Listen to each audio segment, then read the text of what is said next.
Hello, friends. This is Dave Hurwitz, executive editor at ClassicsToday.com, here with a really cool box that's turned up on the Alto label. Now, Alto does reissues. They license things from various people, and one of the places they license things from is Vanguard. And what they've put together, come on, Todd, give us an Abravanel box and a Stokowski box. Vanguard has some great Stokowski material. It'll be wonderful. We've talked about this. It's time, Todd. Get all the Stokowski stuff. Stick it in a little box. Not a lot. 3 or 4 CDs worth. 5 maybe. Who knows? And send it out. But in the meantime, we have this. Oh, this is so cool. This is Harnoncourt. 11 CDs, the beginnings of Harnoncourt and Concentus Musicus Wien, back in the days, the early 60s. Holy mackerel. This was the beginning of a huge thing, a tsunami in the world of classical music. And here it is. In those days, we didn't know what this music was. We didn't know what those weird sounds were coming from this strange little group of instruments. But here they were, led by Nicholas Harnoncourt. And oh my goodness, there's all kinds of stuff in here. You're not going to believe what they did. I remember when these came out, I was thinking, who are these people? What is this stuff? Who are these composers? We didn't know it. We didn't know it at all. And this was the beginning of what became, of course, a movement and some would say a pandemic that swamped the musical world. And oh my, how fabulous. And let's just go through these 11 discs because, they got better as they learned to play their instruments. That is true. There are some alarming sounds here and there. But then again, Harnoncourt was always into alarming sounds. And when he became a sort of respectable institutional conductor, he didn't stop making alarming sounds. He just made them with regular orchestras. So you might as well get them at the source. Oh, I was so happy to see this. I can't even tell you. It's at a very good price. If you care about period instruments and the movement, you must have this. You want to hear what happened at the beginning, how it all got started. And a lot of this music is still as good as unknown. So what the heck? We begin with French medieval music, sacred and secular. Nicholas Harnoncourt with the Alfred Deller consort.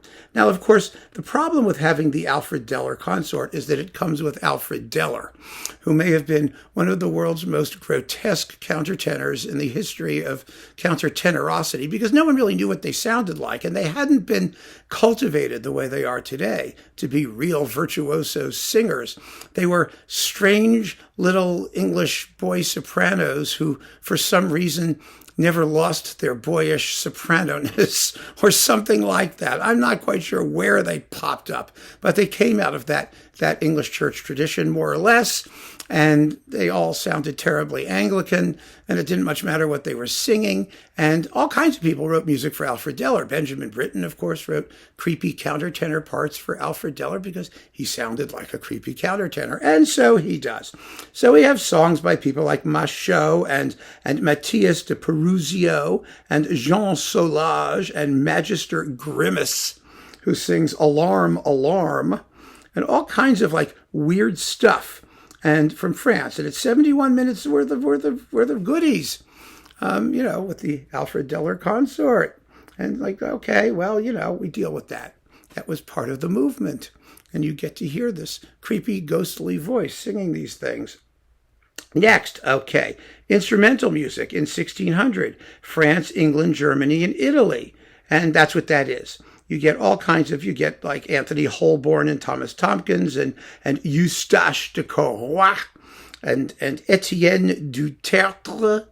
And, and these are just little doodads, because around 1600 instrumental music, it consisted entirely of little doodads. They were either instrumental arrangements of vocal music or dances. And most of them very, very tiny. Most of these pieces are like a minute or less than a minute and a half. In Germany, we have Isaac Posch, his musikalische Tafelfreud, his musical happy table.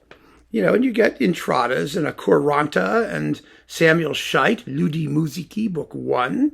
And from Italy, Gabrielli Gabrielli's wonderful, the multi-poly choral brass thingies, played with some fairly alarming intonation. Oh, it's delicious. And Giosefo Guami and Tiburtio Massaino canzones. And again, they're 2 minutes, 3 minutes. That's what instrumental music was. And Harnoncourt, we all knew Gabrielli from like the dawn of time. That's true. But Harnoncourt dug around and found all this other stuff. And then okay, so that's all CD1. That's all on CD1. Oh my. CD2. We have music from the court of Louis XIV, Marine Marais. Now, this stuff now we know because Jordi Savall came along and all these other people, these vile people, and they viled away, with their dying cow instruments. And so we have vile music and by Couperin and Marais and Haute Terre, and pieces for transverse flute. The transverse flute was a new invention back in those days. And let's see, and music from the court of Leopold I by Fuchs. Fuchs was actually a good composer. I mean, he was famous for writing Gradus ad Parnassum, the ultimate counterpoint textbook that every classical composer taught themselves from. But he actually wrote rather jolly music. It wasn't at all academic sounding or fearsome, so this is nice. And then we have, let's see, CD3, music from the court of Leopold continued.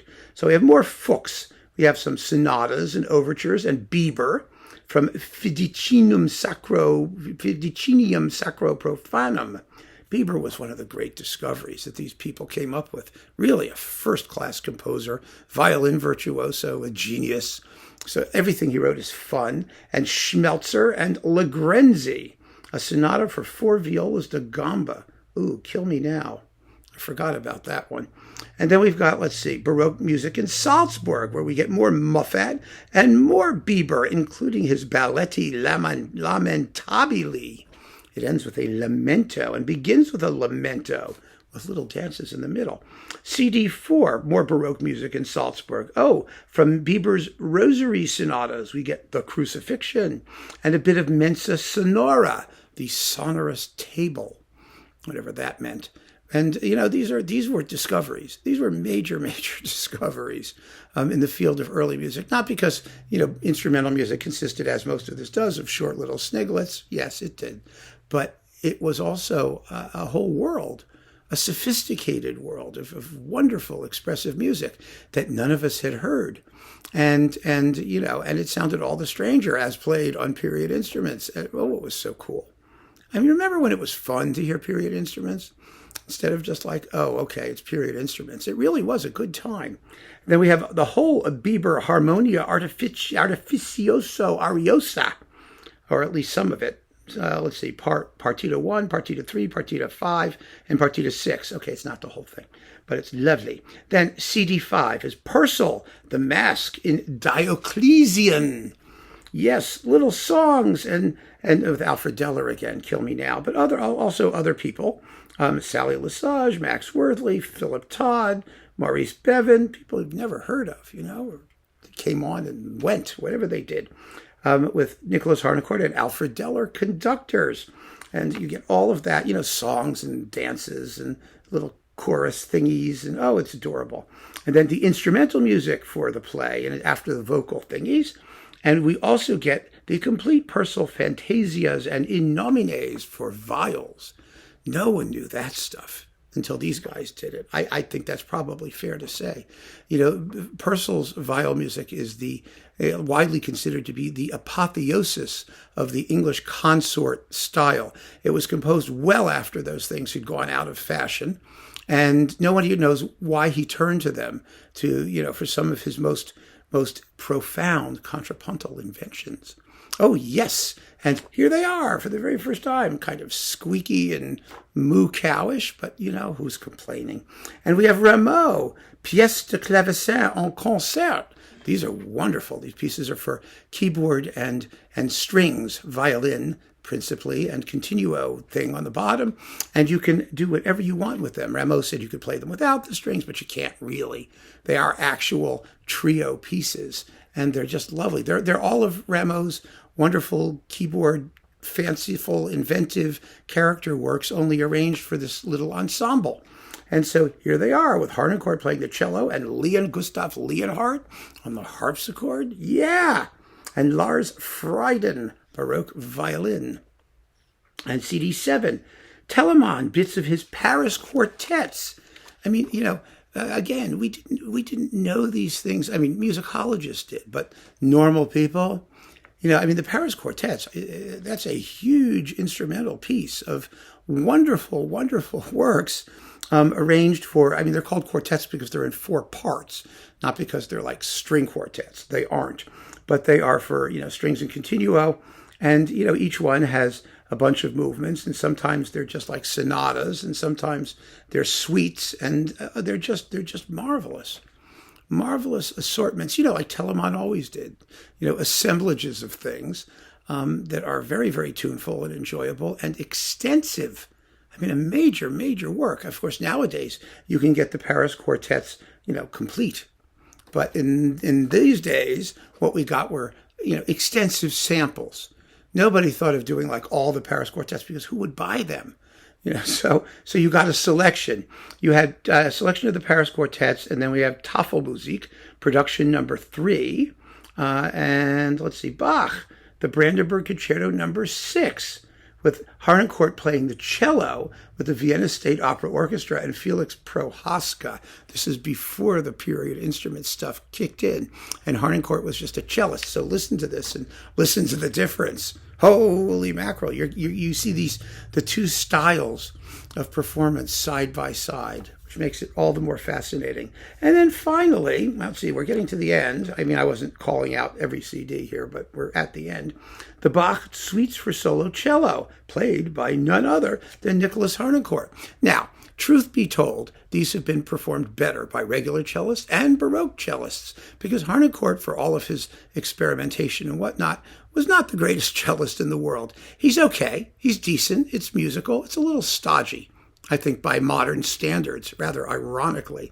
I think as a cellist, he was still playing in the old style, even when he was doing some period instrument things. But here he's not playing, I don't think, on a period cello. I think he's just doing the cello suites, is it?